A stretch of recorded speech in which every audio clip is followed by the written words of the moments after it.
பக்க சார்புடைய தகவல் வெளியில் உண்மை திரித்து கூறப்பட்டது. நடுநிலையற்ற தன்மை கருத்து சுதந்திரத்திற்கு சவாலாயிருந்தது. உண்மை மீட்கப்படும். செய்தி வளங்களுக்கும் புரிதலுக்கும் இடையே பெரிய வெற்றிடம் நிலவியது. அந்த வெற்றிடத்தை போக்க புதியதாய் உதித்தது புதிய தலைமுறை.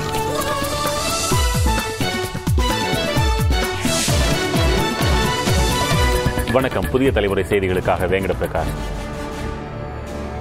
தமிழ் கூறும் நல்லுலகிற்கு ஆகஸ்டில் கிடைத்த அதிசயம்.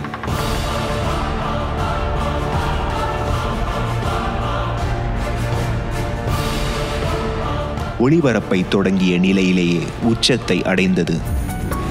அரிதாய் கிடைத்த அலைவரிசை என்று ஊடக உலகம் உச்சரிக்கத் தொடங்கியது.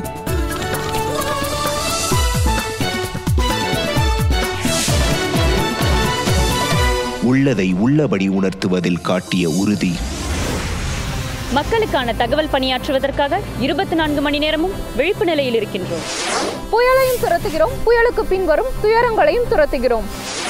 வரமுன் காக்க வரப்பாய் நிற்கிறோம். நடப்பு நிகழ்வில் நிமிர்ந்த நன்னடை. அச்சமில்லை, அச்சமில்லை, அச்சம் என்பதில்லையே. பார்வைகள் புதிதாய், கோணங்கள் புதிதாய், காட்சிகள் புதிதாய். நாதியற்ற தமிழர்களின் நாவாய் பேசுகிறோம். திரைக்கடல் ஓடியும் தகவல் தேடுகிறோம். மக்களோடு மக்களாய் நின்று கொண்டு அவர்களின் குரலாய் ஒலிக்கிறது நமது புதிய தலைமுறை. உண்மை உடனுக்குடன் சொல்வதில் துரிதம்.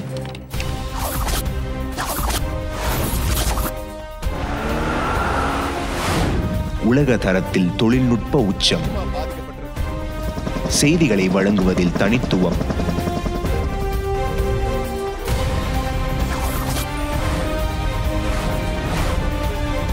இந்த சிறப்பு தன்மைகள் தலைமுறை இடைவெளியின்றி அனைவரையும் ஈர்த்தது.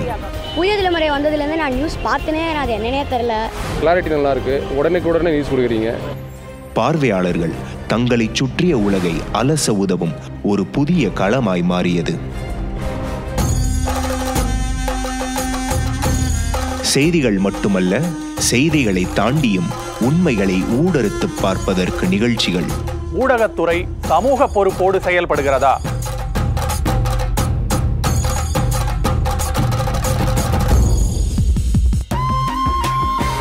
நிகழ்ச்சிகளின் குறுக்கு வெட்டு தோற்றங்கள் குறுகிய வட்டத்தில் இருந்தவர்களை விசாலப்படுத்தியது.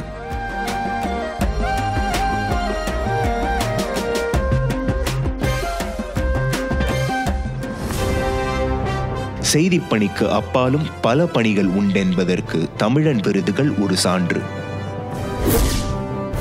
தனக்குத்தானே தணிக்கை செய்யும் சமூக பொறுப்பு ஊடகவியலாளர்களுக்கு உணர்த்தப்பட்டது.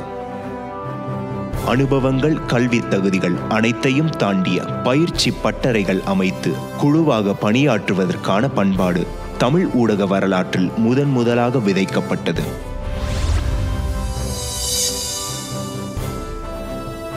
நிறைவான ஓராண்டில் முதலிடத்தில் வீற்றிருந்து வெற்றி நடை போடுகிறது நமது புதிய தலைமுறை.